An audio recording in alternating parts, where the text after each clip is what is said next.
بسم الله الرحمن الرحيم.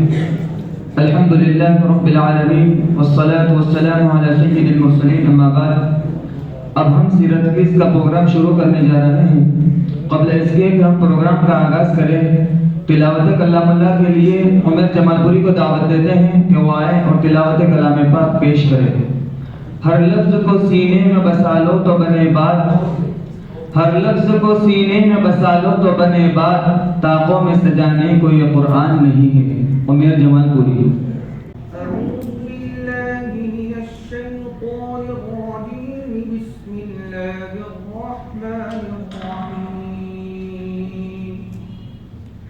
كلا والقمر والليل إذ أدبر والصبح إذا أسفر إنها لإحدى الكبر نذيرا للبشر لمن شاء منكم أن يتقدم أو يتأخر كل نفس بما كسبت رهينة إلا أصحاب اليمين في جنات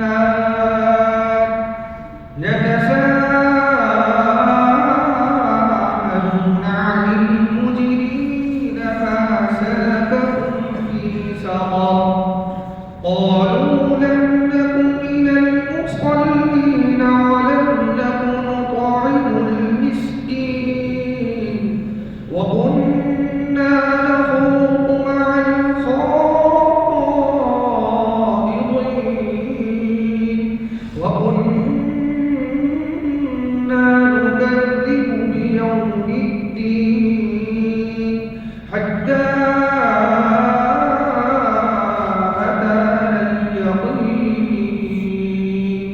فما تنفعهم شفاعة الشافعين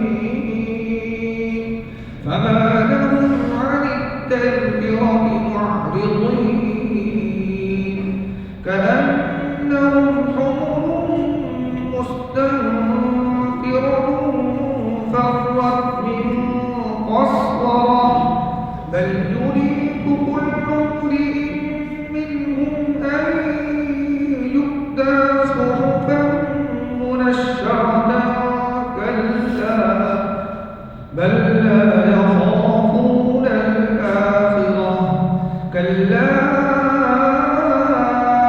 إنه تذكرة فمن شاء ذكره وما يذكرون إلا أن يشاء الله هو أهل التقوى وأهل المغفرة صدق الله العظيم. تلاوت کلام اللہ کے بعد بارگاہ رسالت مآب صلی اللہ علیہ وسلم میں نذران عقیدت پیش کرنے کے لیے میں عبد الرحمن پالن پوری کو دعوت دیتا ہوں کہ وہ آئیں اور نذران عقیدت پیش کریں. خدا منہ چوم لیتا ہے شہیدی کس محبت سے، خدا منہ چوم لیتا ہے شہیدی کس محبت سے، زباں پر میری جسم نام آتا ہے محمد کا. عبد الرحمن پالن پوری. السلام علیکم ورحمۃ اللہ وبرکاتہ. بسم اللہ الرحمن الرحیم. نبی کا لب پر جو ذکر ہے بے مثال آیا، کمال آیا، جو ہجر طیبہ میں یاد بن کر خیال آیا، کمال آیا. نبی کا لب پر جو ذکر ہے بے مثال آیا، کمال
وحشی رنگ کا غلام تیرا بلال آیا کمال آیا نبی کا لب پر جو ذکر ہے بے مثال آیا کمال آیا جو ہجر طیبہ میں یاد بن کر خیال آیا کمال آیا نبی کی آمد سے نور میلا فضائے شب پر نکھار آیا نبی کی آمد سے نور میلا فضائے شب پر نکھار آیا چمن میں کلیوں کے روح حسن و جمال آیا کمال آیا نبی کا لب پر جو ذکر ہے بے مثال آیا کمال آیا جو ہجر طیبہ میں یاد بن کر خیال آیا کمال آیا عمر کی جرأت پہ جاؤ قربا کہ جس سے شیطان بھی ہے لرزا عمر کی جرأت پہ جاؤ قربا کہ جس سے شیطان بھی ہے لرزا عمر کے آنے سے کفر پر جو سوال آیا کمال آیا نبی کا لب پر جو ذکر ہے بے مثال آیا کمال آیا جو ہجر طیبہ میں یاد بن کر خیال آیا کمال آیا نبی تو صاحب سبیل اعلیٰ ہے رتبے سب کے عظیم و بالا نبی تو صاحب سبیل اعلیٰ ہے رتبے سب کے عظیم و بالا مگر جو آخر میں آمینہ کا لال آیا کمال آیا نبی کا لب پر جو ذکر ہے بے مثال آیا کمال آیا جو ہجر طیبہ میں یاد بن کر خیال آیا کمال آیا السلام علیکم محترم سامعین کرام، اب ہم سیرت کے بارے میں کچھ باتیں عرض کرنا چاہتے ہیں کہ ادب و تاریخ اور سیرت و انساب کے وسیع ذخیرے میں اس سے زیادہ باریک بینی، انضباط و احتیاط کسی اور بشری پیکر کے مرقع نگاری اور اخلاق و عادات کی آئینہ داری کے سلسلے میں دکھائی نہیں دیتی، اور یہ سب اس لیے کیا گیا ہے کہ ہر زمانے اور ہر نسل میں اللہ کے ارشادات پر عمل ہو سکے۔ لقد كان لكم في رسول الله اسوة حسنة، اور تاکہ کسی بہانے سے طبیعت کے لیے یہ کہنے کا موقع نہ رہے کہ وہ نقش قدم باقی نہیں جن پر ہم چل سکے، وہ واقعات و حالات محفوظ ہی نہیں جن کو ہم اپنے لیے اسوہ بنا سکے۔ اگر یہ سوال کیا جائے کہ دنیا میں وہ کون شخص گزرا ہے جس کا کارنامہ زندگی اس طرح قلم بند ہوا ہے کہ ایک طرف صحت کا یہ انتظام تھا کہ کسی صحیفہ آسمانی کے لیے بھی نہ ہو سکا، اور دوسری طرف وسعت اور تفصیل کے لحاظ سے یہ حالت ہے کہ اقوال و افعال، وضاقتہ، شکل و شباہت، رفتار و گفتار، مذاق، طبیعت، انداز گفتگو، طرز زندگی، طریق معاشرت، کھانے پینے، چلنے پھرنے، اٹھنے بیٹھنے، سونے جاگنے، ہنسنے بولنے کی ایک ایک ادا کو محفوظ رکھنے کا انتظام کیا گیا ہے، تو اس کے جواب میں صرف ایک صدا بلند ہو سکتی ہے کہ وہ محمد عربی صلی اللہ علیہ وسلم ہے۔ فدیناہ بآبائنا وامہاتنا۔ سیرت نبوی دوسرے افراد بنی آدم میں بشمول انبیاء و غیر انبیاء اپنی نزاکت و لطافت، وسعت و جامعیت، زندگی کی نازک سے نازک تفصیلات اور دقیق سے دقیق معانی و مطالب کی دھڑکنوں اور پیشانی کی سلوٹوں اور نقش انسانی کی عظیم شخصیتوں میں کیوں نہیں ملتی؟ رسول اللہ صلی اللہ علیہ وسلم کی سیرت ان سب سے زیادہ مکمل بھی ہے اور حسین بھی۔ اس کی بنیاد قرآن مجید کی وہ صریح نصوص، تاریخ کی ناقابل تردید شہادتیں، آپ صلی اللہ علیہ وسلم کا جمال صوری و معنوی، شمائل و خصائل، عادات و عبادات اور اخلاق اور معاملات کی واضح، روشن اور متعین تفصیلات و جزئیات ہیں جن سے زیادہ کا تصور نہیں کیا جا سکتا۔ بہی ہما وہ حقیقت اور امر واقعے سے بھی اتنے قریب ہیں جس سے زیادہ تصور ناممکن ہے۔ کون شخص انکار کر سکتا ہے کہ صرف ہم مسلمانوں کو نہیں بلکہ تمام عالم کو اس وجود مقدس کی سوانح عمری کی ضرورت ہے جس کا نام مبارک محمد صلی اللہ علیہ وسلم ہے۔ یہ ضرورت صرف اسلامی یا مذہبی ضرورت نہیں بلکہ ایک علمی ضرورت ہے، ایک اخلاقی ضرورت ہے، ایک تمدنی ضرورت ہے، ایک ادبی ضرورت ہے، اور مختصر یہ ہے کہ مجموعہ ضرورت دینی و دنیاوی ہیں، اس لیے کہ سیرت کے مؤثر واقعات تربیت اور رہنمائی کا سب سے زیادہ اثر انگیز اور حیات آفرین سرچشمہ ہے۔ سیرت نہ ہو تو عارض و رخسار سب فقط، سیرت نہ ہو تو عارض و رخسار سب فقط، خوشبو اڑی تو پھول فقط رنگ رہ گیا۔ اب ہم مناسب سمجھتے ہیں کہ پروگرام کا باضابطہ آغاز کیا جائے۔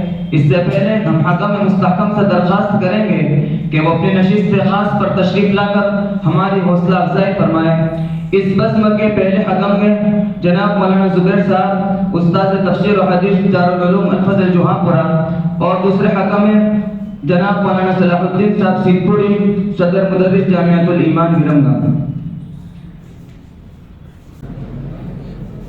قبل اس کے کہ ہم مساہمین کو دعوت اسٹیج دیں، یہ بات گوش گزار کر دینا مناسب سمجھتے ہیں کہ جس مساہم کا نام لیا جائے وہ صدر محترم سے پرچی لے کر استاد محترم مولانا معین الدین صاحب ندوی کو دے دے۔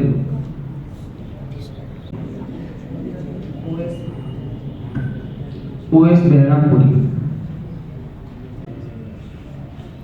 سوال نمبر 5، جناتوں نے آپ صلی اللہ علیہ وسلم سے قرآن کب سنا؟ بسم اللہ الرحمن الرحیم۔ جب آپ صلی اللہ علیہ وسلم طائف سے واپس ہوتے ہوئے مقام نخلا میں ٹھہرے ہوئے تھے، اس وقت نصیبین کے جناتوں نے آپ صلی اللہ علیہ وسلم سے قرآن سنا اور متاثر ہوئے۔ سوال نمبر 7، بیعت عقبہ ثانیہ کے کتنے لوگ شامل تھے؟ بیعت عقبہ ثانیہ میں مشہور قول کے مطابق مسلمانوں کی تعداد 75 تھی، جس میں سے 72 مرد اور 3 عورتیں تھیں۔ سوال نمبر 14، حضرت اسماء رضی اللہ تعالیٰ عنہا کو ذات النطاقین کیوں کہتے ہیں؟ حضرت اسماء رضی اللہ تعالیٰ عنہا کو ذات النطاقین اس لیے کہتے ہیں کہ انہوں نے زندگی میں توشقِ سفر عزت میں اپنا کمربند پاڑ کر ناشتہ دان کو باندھ دیا اور دوسرے ٹکڑے سے مسکیزے کو باندھ دیا تھا۔ سوال نمبر 18، مسجد نبوی جس جگہ تعمیر ہوئی وہ کس کی جگہ تھی؟ مسجد نبوی جس جگہ تعمیر ہوئی وہ جگہ کہل اور سہیل نامی 2 یتیم بھائیوں کی تھی۔ سوال نمبر 21، صفہ کسے کہتے ہیں؟ صفہ اصل میں صاحبان اور شاہدہ جگہ کو کہتے ہیں، مگر صفہ سے مراد مسجد نبوی سے متصل وہ چبوترا ہے جہاں فقراء و مساکین رہا کرتے تھے۔ سوال نمبر 32، عبداللہ ابن ابی ابن سلول نے غزوہ احد کے وقت کیا غداری کی تھی؟ عبداللہ بن ابی بن سلول غزوہ احد کی فوج میں شامل ہوا لیکن اپنی رائے نہ ماننے کا بہانہ بنا کر اپنے 300 آدمیوں کو لے کر واپس ہو گیا۔ سوال نمبر 40 عمرہ حدیبیہ کسے کہتے ہیں؟ حارث بن عبادہ سن 6 ہجری میں آپ صلی اللہ علیہ وسلم عمرے کی نیت سے مکہ کی طرف روانہ ہوئے، اس کو عمرہ حدیبیہ کہتے ہیں۔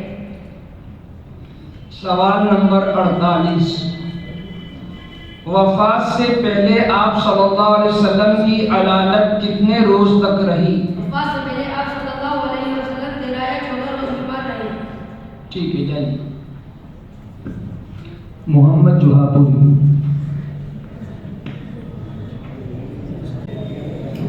سوال نمبر 3 شق القمر کا معجزہ کب پیش آیا؟ شق القمر کا معجزہ ہجرت مدینہ سے تقریباً 5 سال پہلے پیش آیا۔ سوال نمبر 8 آپ صلی اللہ علیہ وسلم نے بیعت عقبہ ثانیہ کے بعد کتنے آدمیوں کو نقیب مقرر کیا؟ آپ صلی اللہ علیہ وسلم نے بیعت عقبہ ثانیہ کے بعد 12 آدمیوں کو نقیب مقرر کیا۔ سوال نمبر 16 ہجرت کے بعد سب سے پہلے علماء یہود میں سے کون مسلمان ہوا؟ ہجرت کے بعد علماء یہود میں سے سب سے پہلے عبداللہ بن سلام رضی اللہ عنہ مسلمان ہوئے، جو تورات کے زبردست عالم تھے۔ سوال نمبر 22 مقام صفا میں کون لوگ رہا کرتے تھے؟ مقام صفا میں وہ کمزور اور مسکین مسلمان رہا کرتے تھے جن کا کوئی مسکن نہ تھا۔ سوال نمبر 26 مقتولین کفار بدر کی تعداد کتنی ہے؟ مقتولین کفار بدر کی تعداد 70 ہے۔ سوال نمبر 34 غسیل الملائکہ کس کا لقب ہے اور کیوں؟ حضرت حنظلہ رضی اللہ عنہ کو غسیل الملائکہ کا لقب دیا گیا اس لیے کہ وہ حالت جنابت میں ہی شہید کیے گئے اور فرشتوں نے ان کو غسل دیا۔ سوال نمبر 38 غزوہ احزاب میں مسلمانوں کے دفاع کے لیے کیا تدبیر اختیار کی گئی؟ غزوہ احزاب میں مسلمانوں نے دفاع کے لیے خندق کھودی تھی۔ سوال نمبر 44 آپ صلی اللہ علیہ وسلم فتح مکہ کے لیے کب روانہ ہوئے؟ آپ صلی اللہ علیہ وسلم 10 رمضان المبارک سن 8 ہجری کو 10,000 قدوسیوں کی جماعت کے ساتھ فتح مکہ کے لیے روانہ ہوئے۔ ٹھیک ہے۔ ابو سفیان رامول۔ سوال نمبر 6 مدینہ منورہ میں اسلام کی ابتدا کب ہوئی؟ مدینہ منورہ میں اسلام کی ابتدا سن 1090 میں ہوئی۔ سوال نمبر 11 دارالندوا میں آپ صلی اللہ علیہ وسلم کے خلاف ہونے والے مشورے میں شیطان نے کس کی رائے کو سراہا؟ دارالندوا میں آپ صلی اللہ علیہ وسلم کے خلاف ہونے والے مشورے میں شیطان نے ابو جہل کی رائے کو سراہا۔ سوال نمبر 17 آپ صلی اللہ علیہ وسلم نے مسجد نبوی کی جگہ کو بالقیمت لیا یا بلا قیمت لیا؟ آپ صلی اللہ علیہ وسلم نے مسجد نبی کی جگہ کو بالقیمت لیا۔ سوال نمبر 20 آپ صلی اللہ علیہ وسلم کو تحویل قبلہ کا حکم کب ہوا؟ تحویل قبلہ کا حکم ہجرت کے 16 یا 17 مہینے کے بعد سن 2 ہجری میں ہوا اور بیت المقدس کا رخ چھوڑ کر کعبۃ اللہ کا رخ کرنے کا حکم ہوا۔ سوال نمبر 23 اہل صفا کی تعداد کتنی تھی؟ اہل صفا کی تعداد کم و بیش ہوتی رہتی تھی، بعض نے 400 تک بیان کی ہے۔ سوال نمبر 33 ہندا نے حضرت حمزہ رضی اللہ تعالی عنہ کے متعلق کیا قسم کھائی تھی؟ ہندا نے حضرت حمزہ رضی اللہ تعالی عنہ کا کلیجہ نکال کر کھانے کی قسم کھائی تھی۔ سوال نمبر 42 غزوہ خیبر کس سن میں پیش آیا؟ غزوہ خیبر کا سب سے مضبوط و مستحکم قلعہ قموس حضرت علی رضی اللہ تعالیٰ عنہ کے ہاتھوں فتح ہوا، جو 20 روز کے معرکے کے بعد فتح ہوا۔ سوال نمبر 50 حضور صلی اللہ علیہ وسلم کو قبر میں کس نے اتارا؟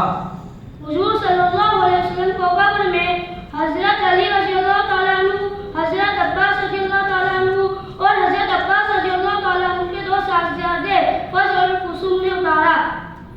ٹھیک ہے جائیے۔ یاسین باپو نگری۔ سوال نمبر 2،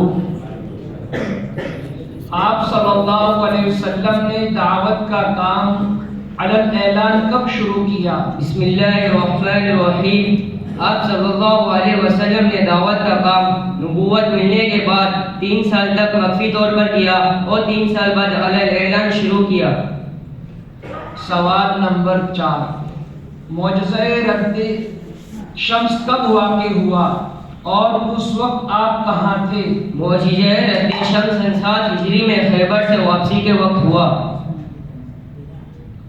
سوال نمبر 13، حضور صلی اللہ علیہ وسلم نے ہجرت کی رات اپنے مکان سے نکلتے وقت حضرت علی رضی اللہ تعالیٰ عنہ کو کیا ذمہ داری سونپی تھی؟ حضور صلی اللہ علیہ وسلم نے اس وقت حضرت علی رضی اللہ تعالیٰ عنہ کو حکم دیا تھا کہ ہر آدمی کو اس کی امانت ادا کر دینا، چنانچہ حضرت علی رضی اللہ تعالیٰ عنہ نے تمام امانتیں ادا کر دی۔